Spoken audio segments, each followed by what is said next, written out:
আসসালামু আলাইকুম। আজকে কথা বলবো এমন একটা বিষয় নিয়ে, সেটা হচ্ছে আপনাদের গুগল প্লে স্টোর থেকে যদি অ্যাপ্লিকেশন ডাউনলোড করার সময় update your Google play store service দেখায়, তাহলে আশা করি আজকের ভিডিওটা আপনার জন্য উপকার হতে পারে। তো অনেক ইউজার আছে এই প্রবলেমটা ফেস করে, যখন গুগল প্লে স্টোর থেকে কিছু ডাউনলোড করতে চায় তখন এই লেখাটা চলে আসে, update your Google play store service, Google play store want run unless your update Google play service. তো এই প্রবলেমটা আশা করি সলভ করে দিব। আমি যে টিপসগুলো দিব সেই টিপসগুলো যদি আপনারা মোবাইলে ঢুকে করেন, আশা করি আপনাদের প্রবলেমটা সলভ হয়ে যাবে। তো কথা আর বাড়াচ্ছি না, চলে যাচ্ছি মোবাইল স্ক্রিনে গেলে দেখবেন বাকি কাজটা কিভাবে করা যায়। বিসমিল্লাহির রহমানির রহিম। তুমি মানুষ বলে তাই কল্যাণ ভাব মানুষের। এই সমস্যাটা দূর করার জন্য আমাদেরকে প্রথমেই গো টু গুগল প্লে স্টোরে চলে যেতে হবে। তো না, আমরা এখন গো টু গুগল প্লে স্টোরে ক্লিক করব। ক্লিক করার পরে প্রথমেই কর্নারে যে আমার ফটোটা দেখা যাচ্ছে সার্কেলের, সেটাতে ক্লিক করব। ক্লিক করে আগে একটা গ্রেট প্রবলেম যেটা, সেটাকে আগে সলভ করে দেখাবো, তারপরে এই প্রবলেমটা। তো প্রথমে সেটিংসে ক্লিক করব।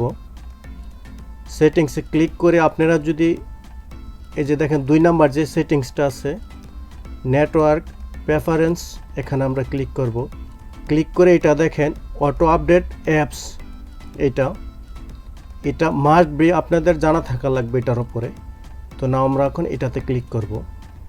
আপনি যদি every month 1 GB 2 GB net use করে থাকেন, অল টাইমে আপনারা ডোন্ট আপডেট অটো অ্যাপস এটা দিয়ে রাখবেন। 1 GB 2 GB ইউজার হয়ে থাকলে মান্থলি। যদি আনলিমিটেড ওয়াইফাই ইউজার হয়ে থাকেন তাহলে অন্যটি আপনারা চয়েস করে দিতে পারেন, আবার ওয়াইফাই অনলি, আবার এনি নেটওয়ার্ক এটি দিয়ে রাখতে পারেন।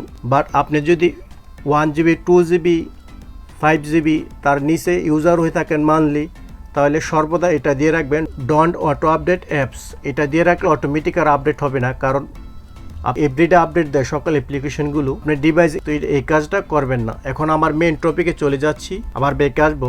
আসার পরে এখন আমি ওই প্রবলেমটা দেখাবো যেটা গুগল প্লে সার্ভিসের আপডেটের প্রবলেমটা। নাও ফটোতে ক্লিক করব, কর্নারে সার্কেল ফটোতে ক্লিক করার পরে এখানে ক্লিক করব ম্যানেজ অ্যাপস অ্যান্ড ডিভাইস।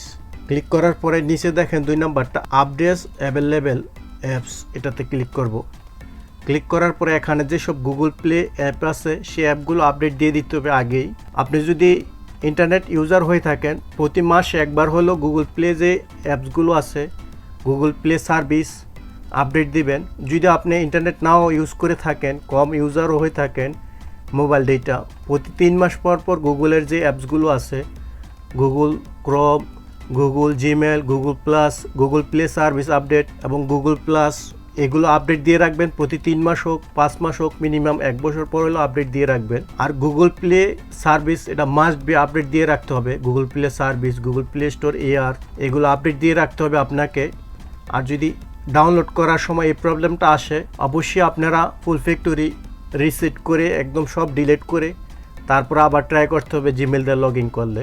আর আপনার ডিভাইস কেনার পরে যদি আমার টিক্সটা ইউজ করেন, সবসময় গুগল প্লে সার্ভিসটা আপডেট দিয়ে রাখেন, গুগল অ্যাপসগুলো আপডেট দিয়ে রাখেন। 3 মাস হোক, 5 মাস পরে হোক, 1 বছর পরে হোক, একবার করে আপডেট দিয়ে রাখবেন। গুগলের যেসব অ্যাপস আছে গুগল প্লে স্টোর, গুগল, তারপর আদার্স যেসব আছে Google plus, Google map, others যেসব গুগলের অ্যাপ্লিকেশন আছে সবগুলো 5 মাস পর পর হইলেও মিনিমাম একবার আপডেট দিয়ে রাখবেন। অর্থাৎ স্টক রোমের সাথে যে অ্যাপসগুলো আছে সেগুলোতে আপডেট দিয়ে আপনার প্লে স্টোরের অ্যাপসের সাথে ম্যাচ করলেই আপনার এই প্রবলেমটা আর দেখা দিবেন আশা করি। যদি আমার ভিডিওটা বুঝতে পারেন, উপকার হয়, অবশ্যই একটা লাইক দিবেন, কমেন্টস করে আপনাদের মতামত জানাবেন, আর শেয়ার তো করবেনই জনস্বার্থে। সাবস্ক্রাইব করে পাশেই থাকুন। ভালো থাকুন, সুস্থ থাকুন। আল্লাহ।